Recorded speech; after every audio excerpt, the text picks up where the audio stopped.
Bonjour, je m'appelle Amélie et tous les mardis, je vous propose de rencontrer une personne qui essaye de son mieux de répondre aux enjeux écologiques à travers des petits ou grands gestes du quotidien. J'espère que vous écouterez avec affection leur chemin, leurs combats, leur colère, ainsi que leur joie, leur fierté et leurs bons conseils. Évidemment, nous pouvons mettre de la douceur et de l'optimisme dans l'écologie. À travers ces épisodes, je souhaite semer des petites graines qui permettront, évidemment, de faire éclore de nouvelles croyances.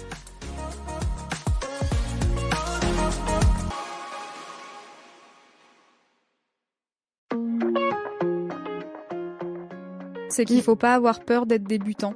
Faut pas avoir peur de un jour se dire je pars de zéro et je veux aller là. Faut vraiment pas avoir peur. Moi je prends l'exemple de mon compte. Honnêtement, les gars, les plantes sauvages, ça fait même pas 1 an que je m'y intéresse et j'en connais pas beaucoup. En fait, j'apprends sur le tas et j'apprends en faisant des vidéos et tout ça. Vous avez le droit de vous tromper. Ça m'arrive de me tromper, faut juste se corriger et voilà, faut vérifier ses sources et tout ça. Mais il faut pas avoir peur parce que c'est comme ça qu'on commence aussi ce processus de débuter quelque chose, de faire le processus d'apprentissage. Et au final, c'est quelque chose qui apporte tellement à la vie, tellement de beauté, de voir la progression qu'on fait et tout ça. Moi, je sais qu'actuellement, je suis dans une phase où je débute plein de trucs. Je débute la pole dance, je débute les plantes sauvages, je débute l'autonomie, je débute le jardinage et tout ça. Franchement, je m'éclate en fait.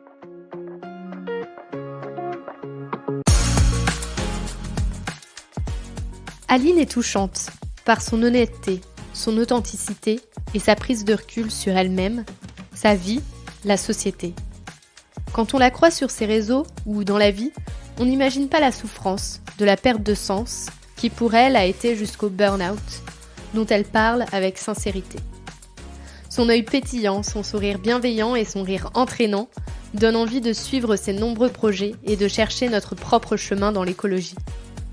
Aline a une belle influence qui emmène de la curiosité et de la joie à travers ses posts Instagram sur Beignets de Consoude. Je vous laisse en compagnie d'Aline.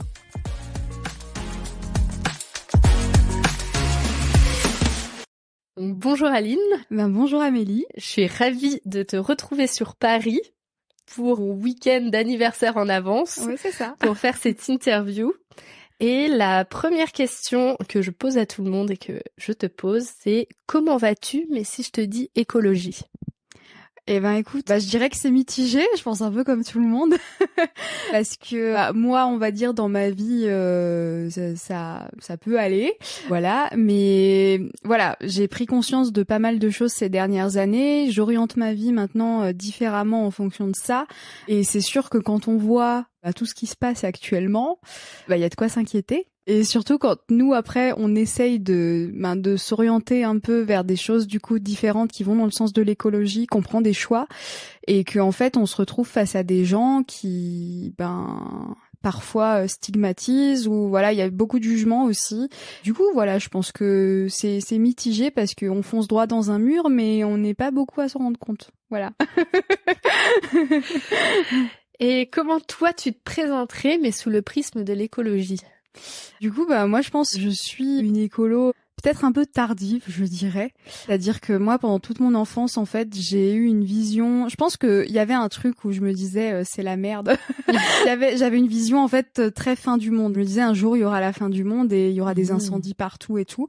Et en fait, j'ai pas eu une éducation qui était très écolo. Je connaissais pas les gestes et tout. C'est juste vite fait à l'école, on nous disait, fermez le robinet, éteindre les lumières. Ce genre de truc. Et en fait, j'étais quelqu'un de... du coup, je savais pas, donc j'étais quelqu'un de très viandarde, je mangeais quasiment que de la viande, voilà. Et en fait, tout a changé. Je pense que le premier déclic, ça a été, du coup, quand j'ai fait mes études en Inde, j'ai rencontré des étudiantes allemandes qui m'ont, voilà, pour la petite anecdote, elles m'ont filé leur dessert, et moi, je pensais, du coup, qu'elles étaient allergiques, et je leur ai demandé, et elles m'ont dit, non, on est vegan. Et moi, vegan, dans ma tête, je savais pas ce que c'était. Mais c'était péjoratif, je savais que c'était une insulte. Voilà, et je me suis dit OK, chelou, mais je veux pas attendre la conversation, donc voilà. Et le soir, je google le mot et voilà, en une nuit, je change totalement mon mindset par rapport à ça. Et en fait, je dirais que je rentre un petit peu plus dans ce côté écologique à ce moment-là. Parce qu'en fait, autant, je pense, durant mes études, j'ai pris conscience de pas mal de trucs, mais c'était un peu de l'écologie. Voilà, j'ai fait mes études à Sciences Po. Et donc, c'était un peu de l'écologie. Aujourd'hui, je qualifie un petit peu de, c'est juste, tu dis que t'es écolo, tu tries tes déchets, mais au fond, tu fais pas grand-chose, en fait. Voilà. Et en fait, au moment où je suis devenue végane, c'était pour l'éthique par rapport aux animaux, mais en fait, j'ai pris conscience de beaucoup de choses au niveau écologique. Et en fait, ça, c'est devenu de pire en pire du coup, parce que forcément, quand on met un pied dedans, on se prend pas mal de trucs dans la figure. Et en fait, l'autre déclic que j'ai eu, et celui-là, c'est le plus important de ma vie, c'est au niveau du Covid. Et en fait, bêtement, on entend parler des pénuries alimentaires dans les supermarchés. Et en fait, là, j'ai le déclic, je me dis, ouais, mais s'il y a plus de supermarchés, tu fais comment? Parce que je te rappelle que tu sais pas planter une carotte, je te rappelle que tu sais rien faire. Voilà. Et en fait, c'est à ce moment-là où j'en parle avec mon copain. Et en fait, parce que moi, j'ai toujours cette vision de la fin du monde, que voilà, j'ai pas vraiment creusé plus loin ce sujet. Et en fait, lui, il a une vision totalement différente et il me dit non, mais il y a le concept d'effondrement, machin, moi je connais pas. Et en fait, voilà. En discutant avec lui, je me rends compte que lui, il a une vision un peu plus optimiste de l'avenir et je me dis, attends, il y a un problème là. Et en fait, on commence à regarder, forcément Covid, on a le temps. On commence à regarder plein de vidéos sur YouTube sur la permaculture, sur la collapsologie, l'effondrement. Et ouais, je prends conscience d'autres choses parce qu'en fait, autant avant, j'étais dans la vision, c'est le bordel, vraiment, c'est horrible et tout, faut trouver des solutions pour régler les problèmes. Mais autant, je voyais pas d'avenir désirable pour personne, en fait. Et là, on va dire que me renseigner sur la permaculture et tout, c'est la première fois de ma vie que j'ai vu en fait un avenir désirable se dessiner, et c'est là aussi où j'ai pris conscience de pas mal de notions style sobriété heureuse et tout ça, et en fait j'ai décidé de complètement changer du coup le sens de ma vie et les choix que je faisais en fonction de ça, et je dirais que du coup voilà, je suis une écolo tardive, mais heureusement quand même il y a eu un petit déclic. Et aujourd'hui j'essaye je pense qu'on en parlera plus tard dans le podcast, mais en tout cas j'essaye de promouvoir un avenir désirable. On va dire que ça, c'est mon but aujourd'hui. Ouais, c'est donc une écolo qui essaye d'être heureuse dans un monde qui coule. Voilà, je dirais ça. Et pour les gens qui nous écoutent, elle est pas non plus si tardive, parce que tu restes quand même jeune. Par rapport à d'autres qui ont ce déclic à 50 ans. Oui, c'est sûr. On va dire que t'es quand même pas trop mal. Parce que j'ai vu que t'avais moins de 25 ans, c'est ça? Ouais, c'est ça. Ouais. Là, je vais avoir 26 ans, cette année. Ouais. Oui, parce que j'ai vu que t'avais encore le droit d'aller au musée gratuitement. Oui, c'est ça, exactement. J'en profite. Par rapport à tout ce que t'as dit, donc toi, t'avais la fin du monde pour toi, c'était quelque chose qui allait arriver quand t'étais petite. Ah ouais, j'étais obsédée par ça. Je faisais des cauchemars et tout. Ouais. Et avant même que tu croises l'écologie dans ta vie, est-ce que le monde qu'on t'offrait, tu trouvais que c'était un monde idéal ou pas du tout? En fait, je pense que j'avais pas les clés pour comprendre un petit peu tout ce que je vivais, mais je sais que dans ma tête, ça n'allait pas. Très jeune, j'ai eu beaucoup d'épisodes dépressifs par rapport à l'avenir et tout ça. Et en fait, je pense que l'écologie, c'était quelque chose qui était insidieux parce que voilà, je faisais des cauchemars autour de la fin du monde, ce genre de choses. Et en fait, en même temps, je pense que on m'a transmis une peur du chômage, mais vraiment très très forte. Et en fait, je me suis bien rendu compte que j'étais quelqu'un qui était j'avais des très bonnes notes à l'école et tout ça. Et pourtant, j'étais quelqu'un de très triste, mais c'est arrivé déjà très très jeune. J'ai fait des dépressions au collège, au lycée. Et ouais, j'ai fait, en préparant par exemple les concours d'entrée, du coup pour Sciences Po où j'ai fait mes études. Les concours que d'ailleurs j'ai totalement raté, mais ça s'est très mal passé et j'ai été mise sous antidépresseurs, très jeune en fait. Et je sais que j'ai eu beaucoup d'épisodes de pensées suicidaires et tout ça, où je m'interrogeais beaucoup sur le sens de ma vie, où je pense que l'écologie était là quand même. En fait, elle était là, mais j'arrivais pas à mettre de mots dessus. Et c'est pareil sur en fait tout le cadre normatif en fait que la société nous impose, c'est-à-dire avoir un CDI, avoir une carrière, ce genre de choses. Moi, depuis que je suis petite, ça c'est pour la petite anecdote, en fait moi mon rêve, et du coup je m'imaginais ce rêve à la retraite. Je m'imaginais petite mamie, voilà, dans ma cabane, dans la forêt au fond des bois, coupée de tout le monde et tout ça. Et ça, c'était mon rêve ultime, en fait. Et ça, depuis que je suis petite, je le sais que là où je suis bien, c'est dans une cabane au fond des bois et tout ça. Sauf que parce que je pense que j'ai eu une éducation où c'était vraiment travail, et ben en fait, j'imaginais ce rêve à la retraite. Et en fait, aujourd'hui, je m'apprête à le réaliser à 26 ans, du coup, voilà. Et oui, et pour revenir là-dessus, donc le sens de la vie, tu l'as trouvé aujourd'hui. Et comment tu le réalises? Alors du coup, voilà. Alors je parlais justement de ce déclic au moment du Covid, et donc en fait avec mon copain, donc à l'époque on habite à Strasbourg, encore dans mon petit appart étudiant, ce qui nous permet de faire pas mal d'économies du coup pendant le Covid. Et en fait on décide en regardant toutes ces vidéos, on se dit ouais, mais on veut ça, on veut faire notre potager, tendre vers l'autosuffisance, tout ça. Et donc on se dit on va acheter et rénover une maison. Et donc, on se laisse 1 an pour la réflexion. Moi, à l'époque, j'ai un boulot et tout ça sur Strasbourg. Et donc, je décide, au bout d'1 an, on se dit fin décembre, voilà, on décide si oui ou non on va vers cette ville-là ou pas. Et en décembre, il n'y avait pas de questions à se poser. On voulait quand même partir. Donc moi, je réussis à négocier avec mon entreprise. Ils ont été très cool de me laisser partir en télétravail à la campagne et de continuer du coup à bosser pour eux quand même. Et donc à l'époque, on est vraiment sur ce côté-là, rénovation et tout. Sauf que je sens très bien qu'il y a un truc qui va pas. Que moi, je me sens pas les travaux, je veux pas être dedans toute ma vie. Et au niveau du budget, ça me faisait un peu stresser parce que le budget pour rénover un truc, c'est très très important. Et donc en fait, on se rend compte au fur et à mesure que ce projet-là, il est pas adapté pour nous. Et en fait, donc on déménage à la campagne, donc on décide d'aller dans le Cantal. Donc on part de l'Alsace vers le Cantal. Mon copain trouve du boulot là-bas. À la base, on était vraiment parti sur la Dordogne. La Dordogne, on veut que le Périgord noir, voilà. Et en fait, on se rend compte qu'il y a beaucoup d'autres coins qui sont très sympas dans la région là-bas. Et donc on part d'abord dans le Cantal, ce qui va durer du coup 2 ans. Et c'est une vie totalement différente. On est dans un petit village de 1500 habitants, mais où il y a tous les services quand même. Il y a un cinéma et tout, donc une vie super agréable là-bas. Et donc je deviens néo-rural, donc c'est comme ça que j'entre déjà dans un pied vers mon rêve. Et en fait, on se rend compte, voilà, que le projet de rénovation, c'est pas pour nous. Et donc, on tombe sur les habitats légers, et notamment la yourte contemporaine. On a un gros coup de cœur. Et donc, à partir d'octobre de la fin de l'année dernière, on s'est mis dans une recherche intensive de terrain. Et au bout de 6 mois, on a trouvé un terrain qui était vraiment bien pour nous. Et on a entamé les démarches pour, du coup, obtenir le permis de construire pour construire notre yourte.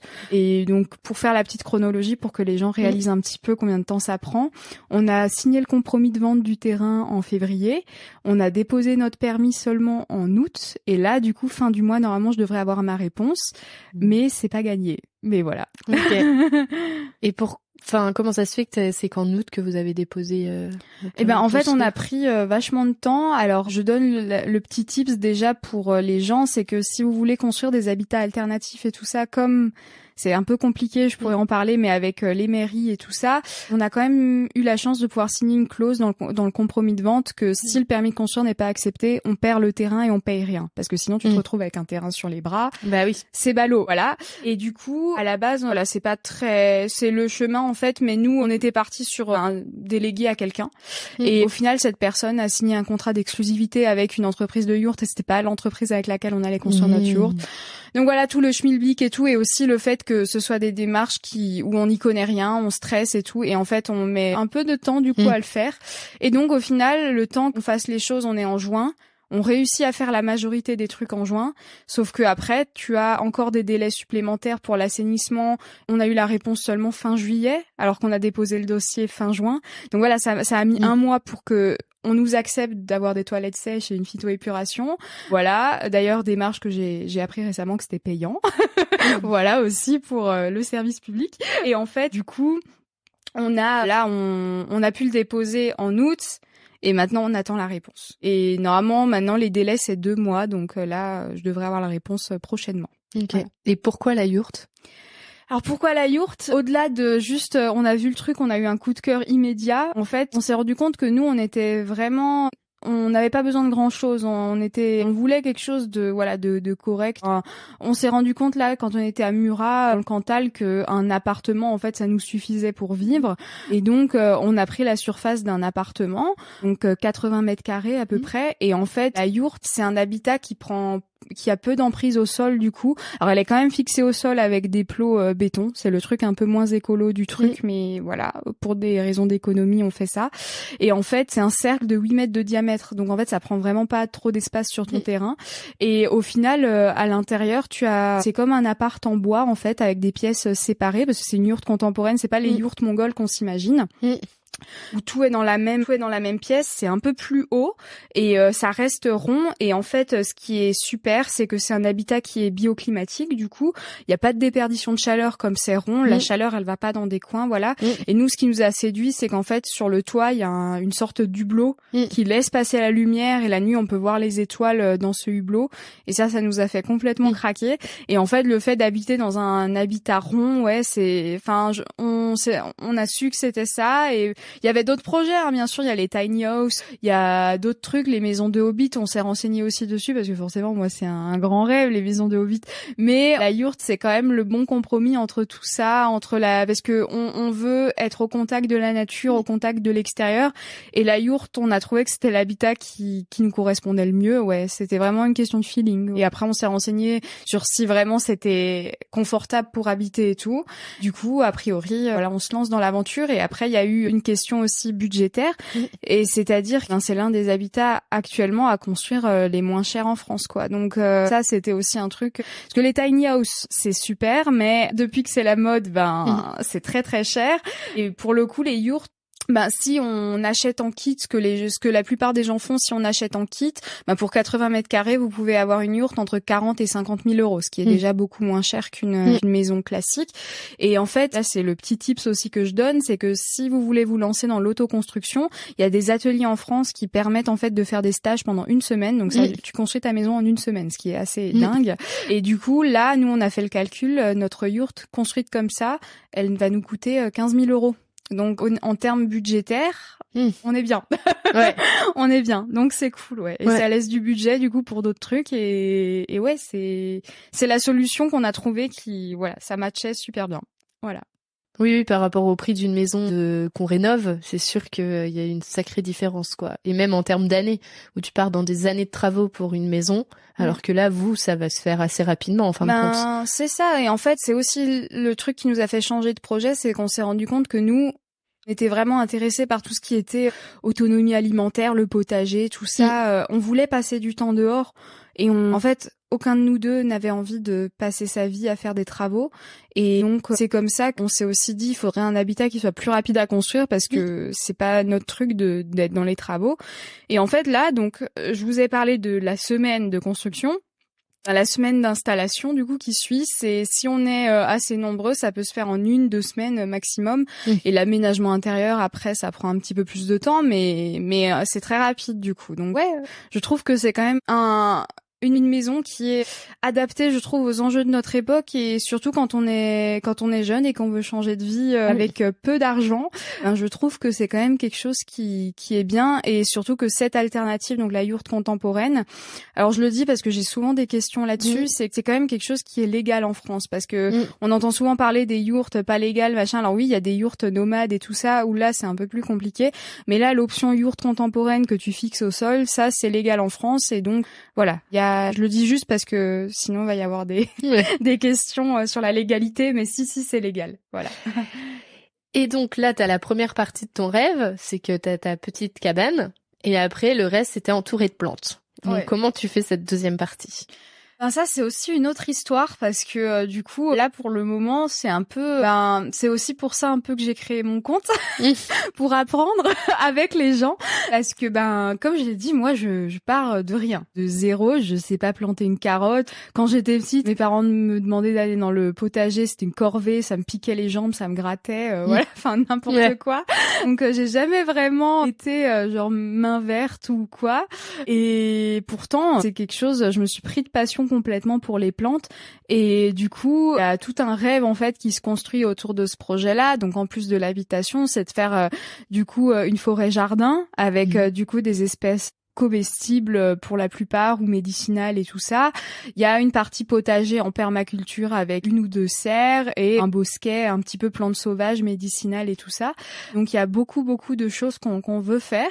Donc pour ça, À l'heure actuelle, ouais, c'est triste à dire, mais c'est surtout des vidéos qui m'aident parce que même quand j'étais dans le Cantal, j'ai pas eu accès à un jardin partagé. J'ai fait des demandes et tout ça, donc j'ai pas vraiment pu mettre les mains dans la terre pour le moment. Et là, je suis retournée vivre en ville, donc c'est pareil. Mais donc en fait, là, ça va être vraiment le crash test. Ouais. Mais c'est un peu le principe de mon compte. Hein. Donc comme je me dis, voilà, on apprendra sur le tas, et c'est comme ça qu'on va y arriver. Et puis voilà. Mais j'aurai la motivation pour, donc ça va aller. Et donc ton compte Instagram, c'est Beignets de Consoude. C'est ça, ouais. Pourquoi ce nom ? Alors, beignets de consoude, en fait, tout simplement, c'est le premier plat à base de plantes sauvages que j'ai mangé. C'est donc mon amie qui est chef, qui s'appelle Justine Rist. Elle est chef végane, en fait. Et donc, sur Instagram, c'est Just Incredibly Veggie. Je le place, voilà. Et en fait, elle fait des trucs de malade avec la cuisine végétale. Et du coup, un jour, j'ai eu la chance d'être avec elle, justement, dans les Vosges, dans mon Alsace natale, chez Alain et Sabine, que je salue s'ils écoutent ce podcast, qui habitent dans une maison qu'ils ont rénovée. Ils ont un jardin en permaculture, voilà, ils font des stages permaculture et tout. Et j'étais chez eux avec Justine et elle nous a fait ça, des beignets de consoude. Et moi, je savais même pas ce que c'était de la consoude, tout ça, mais c'était délicieux. Et en fait, c'est à ce moment-là où j'ai réalisé, ouais, j'y connais vraiment que dalle en fait. Les trucs genre tu les vois quand tu marches, tu dis c'est joli et tout, mais t'y connais vraiment que dalle. Et ouais, moi en fait, donc je suis aussi quelqu'un qui suis très gourmande, voilà, et donc quand je cherchais un nom pour mon compte Instagram autour des plantes sauvages, ça s'est un peu imposé comme ça. Et aussi parce que le côté j'ai choisi la consoude aussi parce que donc c'est une plante que j'apprécie beaucoup. Déjà c'est une plante médicinale exceptionnelle parce que la consoude elle soude comme son nom l'indique, donc elle soude les os, enfin voilà, elle permet de régler des trucs de façon assez miraculeuse. Et au-delà de ça, c'est une plante qui est assez controversée parce que en fait, autant nos ancêtres en mangeaient, autant aujourd'hui on nous dit faut surtout pas en manger parce qu'elle contient des alcaloïdes pyrrolysiniques du coup qui attaquent le foie. Voilà, pour autant j'en ai mangé, je suis pas morte, mais voilà, il faut en manger avec parcimonie en petite quantité. Et donc en fait, je trouvais que c'était pas mal pour ce nom-là. C'était à la fois la petite histoire, c'est la première plante que j'ai mangée, mais aussi tu vois c'est une plante controversée et du coup c'est intéressant de savoir en fait un petit peu tout ce qu'on sait sur les plantes. Et ce que j'adore aussi dans la botanique, c'est le domaine de ce qu'on appelle l'ethnobotanique, donc c'est l'usage et le folklore autour des plantes, donc les légendes, mais aussi tout ce qu'on fait avec cette plante là depuis la nuit des temps. Et du coup c'est quelque chose qui me passionne et donc voilà un petit peu pourquoi mon compte s'appelle comme ça. Je trouvais que c'était sympa, voilà. Ouais, puis tu fais beaucoup. Tu vois, moi je suis étonnée qu'en fin de compte tu n'y connaisses rien, parce que moi j'ai appris plein de choses grâce à ton compte Instagram. Donc merci déjà pour ça. Et en plus de ça, dans tes vidéos, t'es très joviale, t'es pleine de joie, et c'est aussi pour ça que je t'ai suivie et que je t'ai demandé de venir aujourd'hui. C'était vraiment pour l'énergie que tu dégageais. Donc ouais, moi Est-ce que toi tu te sens heureuse aujourd'hui ? Écoute, c'est une question compliquée parce que pour la petite histoire, moi j'ai fait un burn-out professionnel l'année dernière et j'ai mis là on est 1 an et demi plus tard, c'est toujours un peu compliqué, mais j'ai mis bien 1 an à m'en remettre de thérapie, de machin comme ça. Donc je dirais que le tout avec l'écologie et tout ça, il y a des hauts et des bas forcément. Je suis encore sous traitement, je suis encore sous antidépresseurs. Donc je sais que j'ai cette personnalité qui heureusement est revenue. Parce que ça fait plusieurs années qu'il y avait plus vraiment de sourire sur mon visage. Je pense que je me suis fait dévorer par mon travail et c'est aussi là où je me suis rendu compte que un avenir désirable, ça passe aussi par l'aspect professionnel du truc en fait. Et j'ai remis pas mal de choses en question en fait avec ce burn-out et du coup je dirais que je pense que je vais vers une vie heureuse. J'apprends au fur et à mesure à vivre une vie heureuse, mais ça implique de remettre beaucoup de choses en question, de faire un gros travail sur soi parce que ça va totalement parfois à l'encontre de ce qu'on nous dit. Alors voilà, ça peut paraître bête pour certaines personnes, mais avant mon burn-out, je savais pas qu'on avait le droit de prendre du temps pour soi. Je culpabilisais dès que je lisais un livre ou que je regardais une série, je me disais c'est pas bien, faut pas faire ça, t'es en train de glander, de rien foutre, faut pas rien faire et tout ça. J'avais pas de passion parce que forcément les passions, je les catégorise dans le truc qui sert à rien et qu'il faut surtout pas faire. Je culpabilisais et donc ça passe par plein de choses. Donc s'il y a des gens qui écoutent ce podcast et qui actuellement galèrent avec leur santé mentale et tout ça, je peux recommander pas mal de trucs parce que voilà, moi je suis complètement là-dedans, mais Déjà, il y a un truc qui m'a vachement aidé, c'est la reconnexion à la nature. Et c'est aussi pour ça que Ben Yet Consoude m'a un petit peu sauvée dans cette histoire-là. Que ça parte juste aller marcher un petit peu. La marche, c'est vraiment un super outil thérapeutique. Mais s'émerveiller de la simplicité des choses et reprendre conscience que la vie, c'est maintenant au quotidien et qu'en fait, il y a plein de choses qu'on nous impose et tout ça. Et en fait, non, ça n'a pas d'importance. Ce qui compte, c'est toi, là, maintenant. Il y a la remise en question un petit peu de notre modèle capitaliste. Il y a ce côté-là, c'est de savoir, oui, être en CDI toute sa vie, est-ce que c'est vraiment quelque chose qui va te rendre heureux? Est-ce que bosser de 9h à 17h tous les jours devant ton bureau, c'est quelque chose qui te rend heureux? Moi, je sais que je me sentais en prison. Quand je voyais le soleil dehors, j'avais envie d'aller me promener, je me sentais en prison. Et encore, j'étais en télétravail, je le précise. Il y a beaucoup de gens qui et pourtant, j'étais pas heureuse même en télétravail à 99% du temps. Voilà, il y a des choses avec on veut peut-être bien faire son travail et tout. Il y a ce truc aussi en France du présentéisme et on veut toujours en faire plus, je pense, pour être apprécié dans son travail. Et surtout, moi, j'étais en début de carrière. Donc, je me disais, faut vraiment que je donne tout et tout ça. Et j'ai trop donné, mais vraiment beaucoup trop parce que j'y ai laissé... Il y a une partie de moi, je pense, qui est morte, en fait, à ce moment-là. Et quand je dis j'avais plus de sourire pendant, plusieurs années, j'étais pas bien. J'étais en dépression.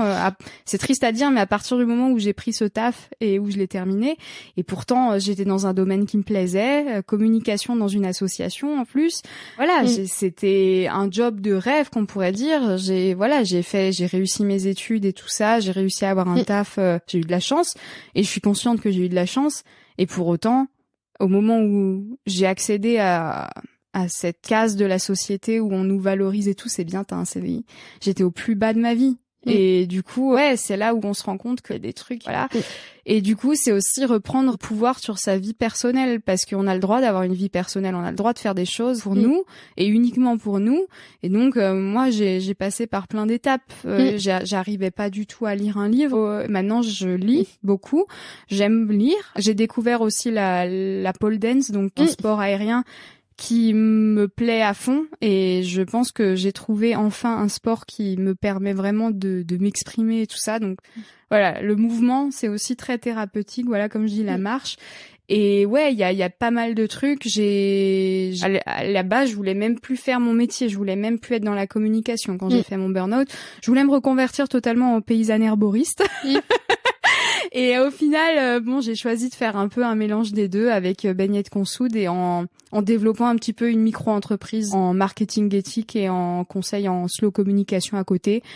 J'essaye de faire un peu les deux. Je sais pas où je vais, mais en tout cas, j'essaye d'avancer maintenant un petit peu au quotidien. Et mon but, c'est de bosser vers un monde meilleur, et donc avec des entreprises engagées, des trucs comme ça. Donc je me dis que si maintenant au niveau professionnel, je dois travailler, j'essaye de le faire bien. Voilà. En fait, ce que je retiens dans ce que tu viens de dire, c'est que aux yeux de la société, t'étais parfaite, dans le sens où t'avais réussi tes études, t'avais un CDI, même pour beaucoup, parce que je pense que nos parents, ils ont à peu près le même âge, parce que je suis pas beaucoup plus vieille que toi. Pour eux, c'est presque yes, elle a réussi, quoi. Ouais. C'est bon, tout va bien, elle a réussi, on a fait un bon job, presque un high five, ils se sont fait en mode c'est bon, on est tranquille, on a réussi avec notre enfant. C'est bon, elle est casée, hop, c'est bon, c'est parfait, c'est fait. Et toi, par contre, dans ton cœur, pas du tout, quoi. Ouais, non. Et j'ai eu du mal à... comme dit, il y a le moment où j'ai été en burn-out, ça a été très dur. Je pense mes parents, ils ont quand même compris, ils m'ont quand même soutenu, ils ont vu que c'était il y avait pas, c'était pas un petit coup de mou, Par contre, tu vois, il y a ma grand-mère c'est encore compliqué le sujet, parce que pour elle, le travail n'a jamais tué personne. Ouais. C'est surtout une question de volonté. Et ça c'est une phrase qu'on m'a dite aussi avant mon burn-out, que si on veut, on peut, machin. Et ça c'est un truc où je l'ai vachement remis en question, ce truc-là. Et il y a une partie de moi qui est encore très très en colère par rapport à beaucoup de choses dans notre société, et où je me rends compte que on pourrait faire les choses tellement différemment. Mais voilà, et ce que je trouve triste, ce que je trouve vraiment très triste, c'est au-delà de moi personnellement, c'est que si je sors de mon corps et tout ça, je me regarde à l'époque, j'ai fait un burn-out à 24 ans, je trouve ça vachement triste, et le problème aussi, c'est quand j'en ai parlé autour de moi à mes amis, et ben j'étais pas la seule. Ouais. On est beaucoup à faire des burn-out et à prendre des cachets pour s'en sortir, à lutter contre l'envie de se suicider à cause de son taf. C'est très triste, mais quand on vient à pleurer tous les jours devant ton PC, c'est grave en fait. C'est très très grave, et pourtant la société valorise ça. Oui. Il y a même là maintenant, je me suis lancée dans l'entrepreneuriat. Et ben il y a beaucoup de comptes où je supporte pas en fait, parce que c'est vraiment si tu veux te lancer dans l'entrepreneuriat, faut que t'es une girl boss, faut que tu te bouges, que tu hésites pas à travailler 40 heures par semaine, machin. Je me retrouve pas du tout là-dedans. Il y a beaucoup de culpabilisation, de machin.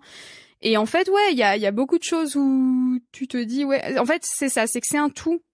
Quand on parle de permaculture, j'aime bien aussi la notion que la permaculture parce que je trouve qu'elle résume bien tout, parce que ça se limite pas qu'au potager, c'est un peu dans tout le sens de la vie et tout ça. Mais voilà, il y a vraiment quelque chose où, en fait, tout est lié pour moi, l'écologie et tout ça. On peut aller dans une vie qui va mieux pour la planète, pour nous, mais il faut aller vers ça. Il faut pas juste, parce que c'est aussi facile de tomber là-dedans, malheureusement. Mais quand on veut aller vers l'écologie, on peut aussi beaucoup se flageller soi-même. Il y a beaucoup de trucs zéro déchet, machin. Ça peut être très dur, la charge mentale et la culpabilisation. Moi, je donne l'exemple, mais alors être végane, j'ai eu de la chance. Moi, c'est pas quelque chose qui est forcément arrivé, mais c'est sûr que quand tu veux devenir végane, il y a des choses où si la viande te manque, si le fromage te manque. Alors aujourd'hui, heureusement, chaque jour, c'est un peu plus facile d'être végane, t'as des alternatives et tout ça. Mais c'est dur, il y a des gens qui et lutter contre des envies alimentaires. Voilà, je prends cet exemple-là. Mais il y a plein de choses où, tu vois, aujourd'hui, je flippe constamment je fais des calculs dans ma tête pour pas prendre l'avion. Mon rêve, c'est d'aller en Grèce. Et je fais des calculs de dingue, de taré pour regarder comment passer en bateau là, en ferry, en train. Voilà, et ça coûte beaucoup plus cher que l'avion, bien sûr.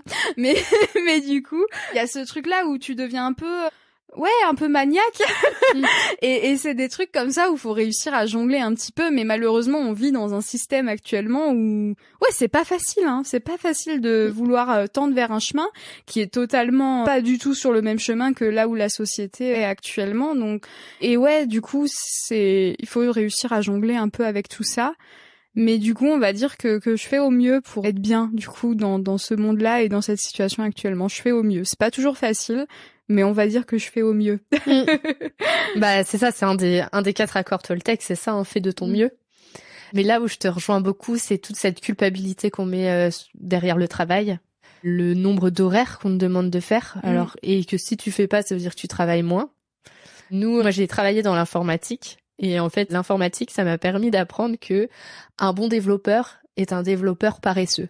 Dans le sens où il trouvera toujours un moyen de réussir à faire ce qu'on lui demande, mais avec moins de temps. Et pas forcément après derrière en faire encore plus dans sa journée, non. Et ça déjà, ça m'a permis de prendre du recul. Moi, j'ai eu déjà ce premier truc et j'ai eu un deuxième chose, qui est passé aussi dans mon podcast, c'est Clément Barillot avec qui on a parlé aussi du travail, où un jour il m'a dit, parce que moi je me mettais une pression énorme même pendant mes études, et il m'a dit, mais Amélie, ce contrôle-là qu'on a, est-ce qu'il vaut toute l'énergie que t'es en train de mettre? Et là, pareil, c'est une phrase toute bête, mais que parfois, au moment où je me mets la pression et que j'en fais des tonnes, c'est une question qui me revient. Est-ce que l'énergie que je mets vaut le coup là? Et donc oui, non. Et après, il y a pas très longtemps, il y a quelqu'un qui a dit les choses que tu dois faire, si tu peux le faire le matin, c'est des choses qui sont importantes mais pas urgentes. Et en fait, quand tu réfléchis, les choses importantes mais pas urgentes, ça va être une lecture, ça va être faire du sport, ça va être de marcher, ça va être de découvrir une plante, parce qu'en fait c'est important pour toi, pour ton évolution, et pour autant c'est pas urgent quoi. Genre les gens, si tu le fais, c'est important pour toi, mais pour le reste du monde, ils s'en fichent.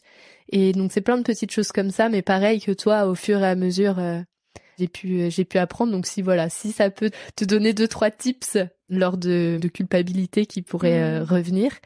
Et pareil, où je te rejoins aussi, c'est faire attention à ce que cette culpabilité, elle arrive pas dans l'écologie que tu es en train de mettre en place.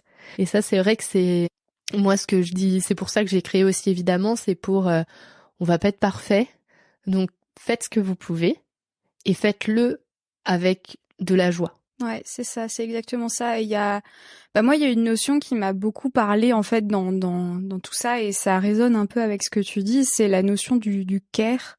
En écoféminisme notamment, on en parle. Et c'est aussi ce truc de que ce soit au niveau de la terre, la régénération des sols, de prendre soin de la terre, prendre soin des animaux, prendre soin des animaux humains compris, hein, bien sûr. Et il y a vraiment cette notion et ça rejoint un peu ce que je disais avant, c'est d'avoir un avenir désirable, mais pour tout le monde en fait. Et du coup, il faut vraiment en fait qu'on réussisse à avancer, mais dans une perspective positive, on va dire. Et c'est pas forcément évident parce que ouais, on est dans des carcans au niveau de la société où on est plutôt à l'inverse en fait. On va plutôt montrer du doigt ce qui va pas. Et je pense que c'est peut-être aussi un petit peu franchouillard cette façon de penser. Et moi, je suis la première à avoir le verre à moitié vide plutôt qu'à moitié plein. Puis quelqu'un à la base très pessimiste. Mais je pense que ça s'apprend. Il faut entraîner son cerveau en fait et ça s'apprend. Mais moi, ce qui est important aujourd'hui, c'est de transmettre de la joie, parce qu'il faut, si on veut avancer vers un monde meilleur, la joie, ça doit en faire partie. On doit en fait, pour prendre soin des autres, il faut d'abord prendre soin de soi. Et ça, c'est aussi quelque chose que j'ai appris avec mon burn-out, c'est qu'en fait, tu peux vouloir te dédier aux autres. Tu vois, moi, je travaillais pour une association qui était engagée dans le domaine de l'inclusion pour les personnes en situation de handicap.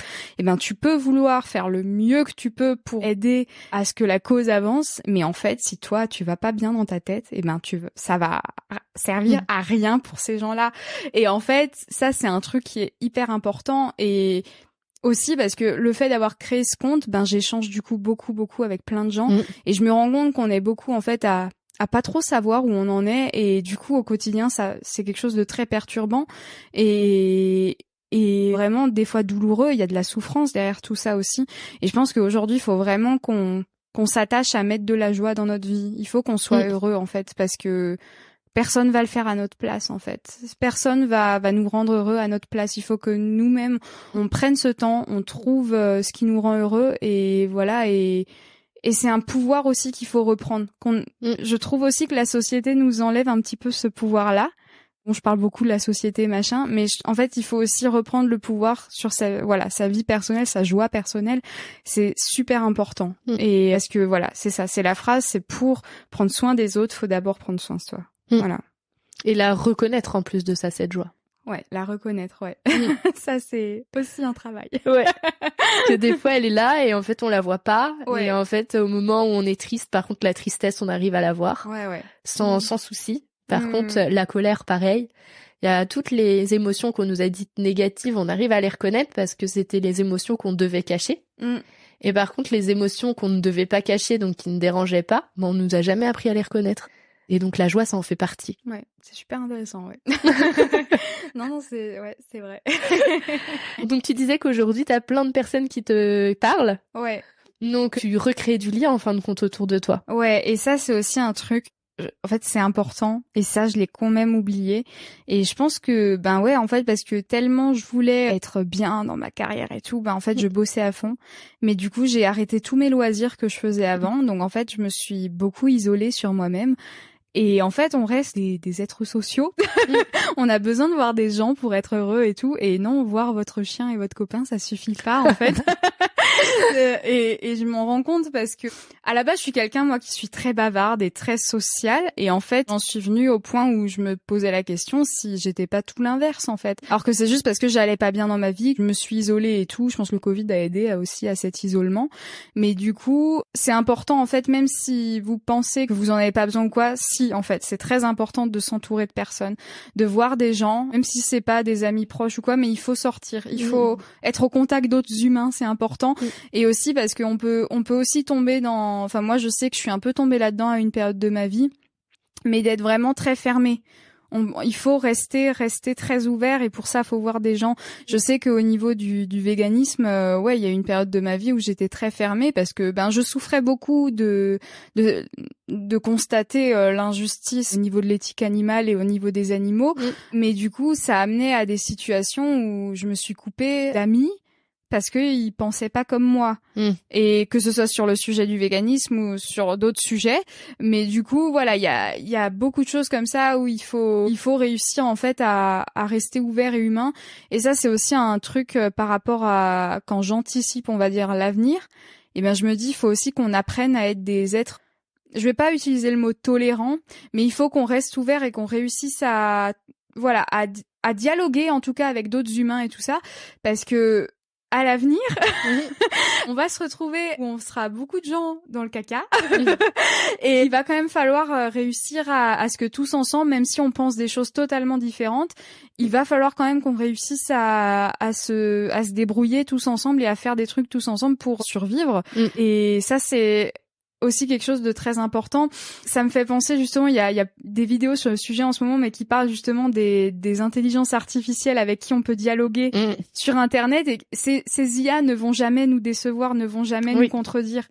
Et donc, au niveau des relations parasociales, telles qu'on appelle ça, ben c'est important que on réussisse quand même encore à dialoguer et tout ça. Et c'est une compétence qu'on est en train de perdre en fait, parce avec les algorithmes et tout ça, on est toujours dans notre petite bulle où tout le monde est d'accord avec moi, tout va bien. Sur mon feed Instagram, je vois que de la nourriture végane et tout ça, tout va bien. Alors que quand je sors dans la rue, si je veux aller manger au resto avec quelqu'un qui n'est pas végane, eh ben va bien falloir on trouve un truc, et je vais pas m'énerver avec la personne pour imposer un enfin voilà, il y a des trucs comme ça où il faut apprendre à dialoguer encore et rester ouvert. Et c'est quelque chose où, dans l'écologie, je pense, voilà, faut pas tomber dans un entre-soi. C'est important quand même. Et ça fait, mine de rien, on pourrait penser le contraire, mais ça fait beaucoup de bien. Ça fait beaucoup de bien quand même de s'ouvrir à plein de gens qui pensent de plein de façons différentes. Ouais. C'est sûr, des fois, c'est parfois énervant, mais c'est important pour l'avenir. Faut le garder, ça. Ouais, parce que ça t'apporte en fait des choses différentes. Déjà, de un, tu te rends compte que des fois, il y a des croyances derrière, donc qui font que ils en sont pas encore rendus là où toi tu es. Ouais. Et donc là, déjà, toi, ça te permet aussi de prendre soin de qui tu étais il y a quelques années et te dire, en fait, c'est juste que j'avais pas les mêmes croyances qu'aujourd'hui. Prendre soin de la personne que t'as en face en te disant, c'est comme ça, aujourd'hui, elle est comme ça et je l'accepte. Et oui, j'avais pas fait le lien avec les intelligences artificielles, mais oui, t'as totalement raison sur le fait qu'aujourd'hui, on n'est plus habitué à être confronté. Sauf quand on fait partie de la petite minorité où là, il y a pas de souci, on vient nous confronter tous les jours. Ouais.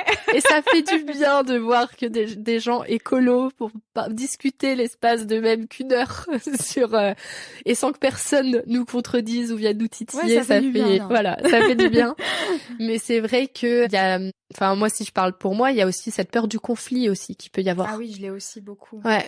De dire, mais là, si je dis vraiment ce que je pense, est-ce qu'il n'y a pas un risque que je perde cette personne? Et il y a toute se dire, là, maintenant, j'ai des valeurs. Qu'est-ce que j'en fais? Ouais, c'est compliqué parce que, je pense en fait, là, on parle beaucoup parfois, alors là, je vais prendre vraiment mon exemple parce que dans le militantisme antispéciste, tel qu'on l'appelle au niveau des animaux et tout ça, on parle souvent des phases du militantisme et tout ça, le deuil, la colère, machin. Et je pense que je suis passée par une période où j'étais très militante à Strasbourg, où je faisais beaucoup d'actions antispécistes, faux sang, machin. Vraiment. Je sais qu'il y en a qui vont se dire vraiment extrémiste et tout ça, mais oui, pour moi, c'est important qu'on reconnaisse les intérêts fondamentaux des autres animaux. Voilà. Et pour autant, maintenant, avec le recul, et parce que ça m'a fait beaucoup de mal aussi de militer. J'ai eu beaucoup de mal dans ma famille, beaucoup de mal avec mes amis. Voilà, on m'a quand même sorti que j'étais tombée dans une secte. Voilà, des trucs comme ça. Donc il faut réussir de nouveau à retisser du lien. Si on veut garder sa famille, il faut aussi... Malheureusement, oui, les efforts, ils vont être dans un sens et c'est à vous de faire les efforts parce que les gens en face de vous, je le dis, c'est triste, mais vous vous faites traiter d'extrémistes et tout ça, mais les gens en face, ils vont pas... Parfois, eux, ils vont pas faire d'efforts pour vous accepter un peu plus. Donc voilà, parfois c'est des compromis qu'il faut faire comme ça, faut mettre son ego de côté et se dire, j'assume mes valeurs, mais faut aussi voir ce que moi je veux dans ma vie et j'ai quand même besoin de ma famille pour être bien. Donc voilà. Et après ça, il y a beaucoup de choses où comme dit, moi là j'ai arrêté le militantisme parce que c'était devenu trop dur se faire insulter en manif. Une fois il y a un mec en fait qui a failli me tabasser la gueule. On s'est fait poursuivre un mec avec un couteau, voilà, on s'est fait courir après. Ah oui. Voilà, des trucs comme ça fait voilà, c'est rigolo maintenant, c'est rigolo, mais voilà, c'est pas sur le moment quoi. Voilà, au bout d'un moment j'ai été angoissée de sortir de chez moi et tout ça, donc il y a un moment où j'ai dit il faut faire une pause et je savais plus aussi quel militantisme était fait pour moi. Franchement, il y a tellement, et tu sais, ça se tire dans les pattes aussi. Dans le militantisme d'une cause en général, bah t'as plein de mouvements différents et tout, donc ouais, au bout d'un moment, ça fait réfléchir. Et en fait, je me suis retrouvée au fin fond de la campagne. Et là, tu te dis, dans le Cantal, en plus, va faire une manif. Ouais, non. Du coup, il y a ce côté-là aussi où tu te dis, bah, qu'est-ce que tu fais? Et donc, maintenant, je sais que sur mon compte Instagram, il y a des sujets, je sais que je les aborde. Par exemple, tu vois, si là une fois j'avais fait une FAQ, il y a quelqu'un qui m'a posé une question sur la chasse. Et ben j'ai clairement dit ce que j'en pensais, que la chasse, bah, pour moi, c'est mal. Voilà, cette personne-là m'a quand même envoyé des DM en me disant que être vegan, c'est une position totalement incohérente et tout. Alors ce que j'ai fait malheureusement, c'est que j'ai pas répondu à cette personne, j'ai supprimé son message parce que autant en fait, le message en tant que tel, c'était clairement, tu sentais qu'il y allait rien qui allait se passer de cette discussion. Mais après, au-delà de ça, je pense que c'est quand même difficile d'assumer ses convictions parce que tu sais derrière que tu peux te faire vachement insulter, et je suis quelqu'un d'hypersensible et donc je sais très bien aussi que quand tu t'exposes sur les réseaux sociaux, tu peux te prendre beaucoup de choses et c'est parfois pas difficile à gérer, mais même sur des sujets qui, moi, passe au-dessus de la tête. Mais tu vois, une fois j'ai fait une vidéo, en plus je pensais vraiment, c'était vraiment pas le point de la vidéo, mais cette vidéo du coup elle a bien marché parce qu'il y a eu plein de commentaires négatifs sur le fait que je sois contre le nucléaire. Mais du coup voilà, et des trucs où ouais, même le plus petit sujet insignifiant ça peut voilà. Et c'est sûr que tu vois, là je publie des recettes véganes et tout, c'est toujours je le dis de façon sympa et tout ça, mais c'est sûr que je sais pas encore à quel point je peux aller loin dans l'affirmation de mes convictions et tout ça. Parfois, ça fait peur. Tu te dis, je vais publier ça. Je sais qu'il y a des vidéos, tu vois, un peu plus affirmées sur le véganisme, mais c'est pas, les vidéos, quand je les tourne, c'est pas en mode culpabilisant ou des trucs comme ça. Mais c'est juste que j'appréhende les commentaires derrière. Ouais. Et en fait, des fois, ça me fait hésiter à publier telle ou telle vidéo ou quoi, parce que j'appréhende le truc. Tu as parlé de la chasse, parler des trucs comme ça fait... Surtout, tu vois, la chasse, c'est un bon exemple parce que quand tu vois Pierre Rigaud qui est naturaliste, lui, il se fait menacer de mort régulièrement sur les réseaux sociaux et tout ça. Ça pose question, en fait, et c'est pareil. Mais il y a plein de sujets comme ça où tu te dis, ouais, comment je fais pour assumer mes convictions sur les réseaux sociaux? Mais je pense qu'il y a un moment donné où, moi, je me dis, faut quand même prendre ce rôle-là, cette responsabilité d'assumer, parce qu'au moins, tu peux te dire, quelqu'un va peut-être un jour tomber dessus, comme moi je suis tombée sur ces étudiantes allemandes. Et voilà, et tu te dis, en fait, je me dis d'essayer de transmettre ça, mais avec une perspective joviale comme je le suis naturellement. Voilà, peut-être essayer de faire ça comme ça. Faut trouver le moyen aussi qui nous convient à nous de communiquer et tout ça. Mais je pense qu'à un moment donné, c'est ce que je dis souvent. Malheureusement, les gens comprennent pas toujours quand je dis ça.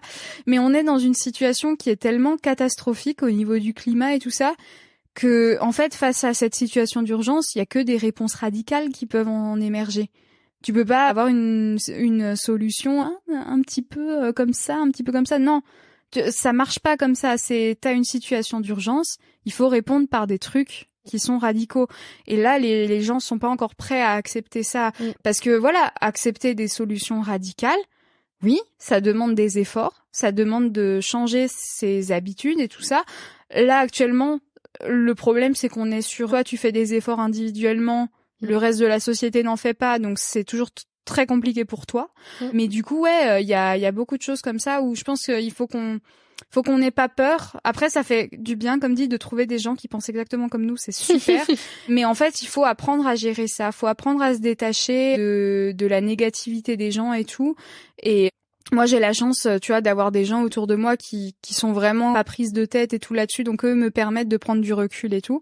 Mais moi, je suis quand même quelqu'un, le moindre petit commentaire, ça va me faire vriller, quoi. Et du coup, voilà, il faut apprendre à gérer ça, mais je pense que c'est important que ça existe, en fait. il faut que ça existe parce que c'est que comme ça que de plus en plus de gens vont s'intéresser au truc et voilà. Et aussi, ce que j'essaye de me dire, c'est que via mon compte, ce que j'essaye de promouvoir avant tout, c'est un avenir désirable et avec la façon la plus simple de le faire, même si tu pars de zéro, en fait.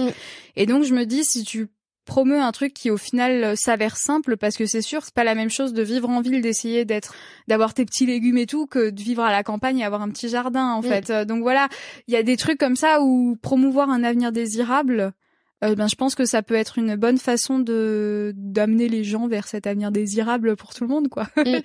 Je sais pas si c'est clair, mais voilà.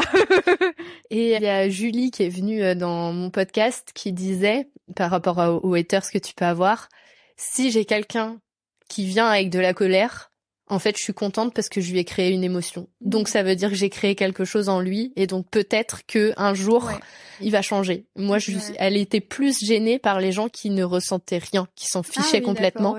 Parce qu'en fait, en gros, plutôt qu'ils faisaient comme si ce qu'elle proposait n'existait pas. Et ça, elle dit, ça c'est beaucoup plus compliqué parce que tu peux pas aller leur parler parce qu'ils s'en fichent. Donc en fait, tu crées rien. Donc tu sais pas si à un moment donné, il y a une graine qui va germer. Ouais, c'est ça. En fait, moi, je sais que ça, je l'ai vraiment vécu quand j'étais dans ma période très militante, voilà, où il y a des gens, voilà, ils sont tellement choqués par ce que tu leur montres qu'ils vont crier, ils vont voilà. Mais en fait, c'est ça, c'est que et même par rapport à des proches, si on se retrouve dans cette situation où il y a un proche qui commence à vraiment être en colère contre vous parce que voilà, des fois juste le fait que vous ameniez votre Tupperware à une soirée pour avoir quelque chose à manger, il y a des gens, ça va les énerver, hein. Donc voilà. Mais en fait, faut se dire aussi que quand voilà, il y a quelqu'un en face qui a cette émotion, mais en fait, souvent c'est pas contre vous, en fait c'est sa conscience avec lui-même en fait. Et ça c'est quelque chose que j'essaye toujours de garder en tête, c'est que si la personne s'énerve contre vous, c'est juste qu'en fait il y a quelque chose qui se passe en elle, elle sait pas comment le gérer, donc elle le rejette sur vous et du coup voilà, c'est l'effet miroir. Voilà, mais du coup, c'est sûr que il faut créer de l'émotion et apporter. En fait, c'est ça, il faut réussir à sensibiliser. Je pense qu'il y a une façon de sensibiliser pour chaque personne. C'est pour ça que c'est important aussi la diversité dans tout ce qui est un mouvement de militantisme. Il faut autant quelque chose de radical que quelque chose de plus modéré, parce que il faut que ça parle à tout le monde et on est tous différents. Il faut que ça parle à tout le monde. Aussi, je prends un exemple, mais par rapport, voilà, pour finir sur cette histoire d'extrémisme et tout ça. C'est fou en fait, où je prends l'exemple politique de Zemmour et Le Pen, mais Zemmour a quand même permis à ce que Le Pen soit plus acceptable, on va dire ça comme ça, dans nos esprits en fait. Et c'est toujours aussi le rôle du radicalisme, c'est que plus t'amènes une idée qui est complètement radicale, et plus quelqu'un qui a une idée qui avant était considérée comme la plus radicale, ça va passer crème en fait maintenant. Et c'est un peu ce qu'on a au niveau du véganisme par exemple, tu vois, t'as des assos très radicales, genre 269 Live France, boucherie abolition, ce genre de truc, et L214 maintenant passe beaucoup mieux. Alors qu'avant L214 c'était quand même considéré comme quelque chose de très voilà. Et donc voilà, moi je trouve qu'il y a une utilité pour tout et vous avez le droit de militer voilà comme vous voulez, faut juste que apprendre à ce que ça vous fasse du bien et que ça fasse du bien aux autres en fait. Faut vraiment garder cet équilibre là, faut faire du bien. Voilà. Et en dernière question, qu'est-ce que l'écologie pour toi?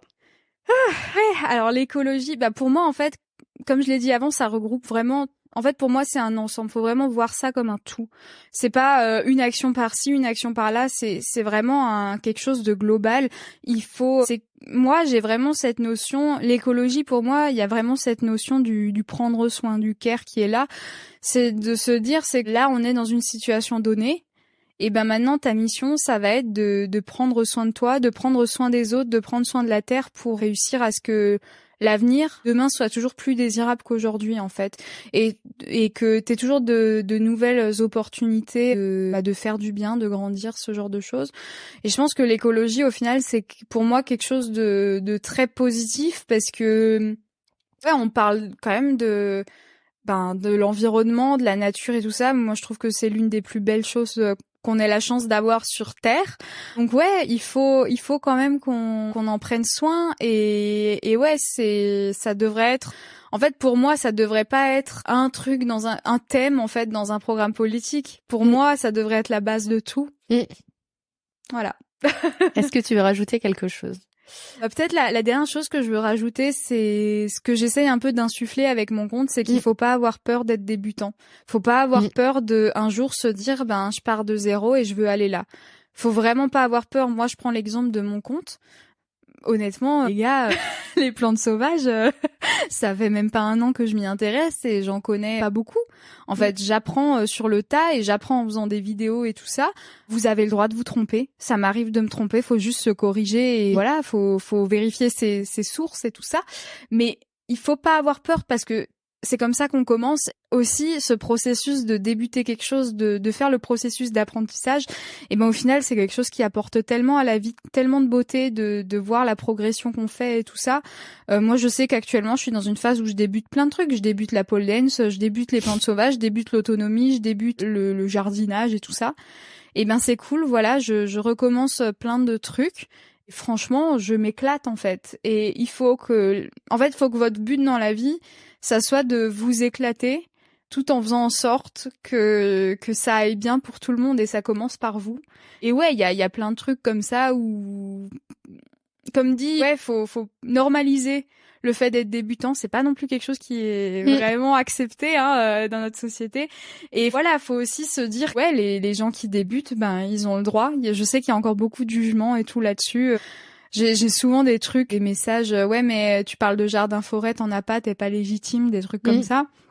On s'en fout. On s'en fout vraiment. Tant que vous vérifiez vos sources et que vous créez moi, je le dis pour moi, mais ma passion, voilà, c'est de créer du contenu qui va créer des émotions chez les gens, qui va permettre de faire avancer quelque chose. Et je me dis, si ma joie, mon talent à moi, c'est ça, et pourquoi j'en fais pas profiter aux gens? Le soleil, il se lève pour tout le monde. Donc en fait, vous avez le droit de faire absolument ce que vous voulez. C'est juste, voilà. Maintenant, en fait, on est dans un état donné où il y a une situation d'urgence climatique et tout ça. Donc faut réussir à s'en sortir, faut réussir à naviguer un peu entre tout ça. Mais on est beaucoup plus nombreux que ce qu'on croit. On n'est jamais seul aussi, ça faut pas l'oublier. Mais c'est que quand on se sent seul, en fait, au final, on n'est jamais seul. Il y a beaucoup de gens qui sont dans la même situation, à pas se sentir bien et tout ça. Et donc, voilà, faut réussir à trouver de la joie, mais surtout, dirigez-vous vers un avenir désirable. Renseignez-vous sur la permaculture, l'autosuffisance et tout ça.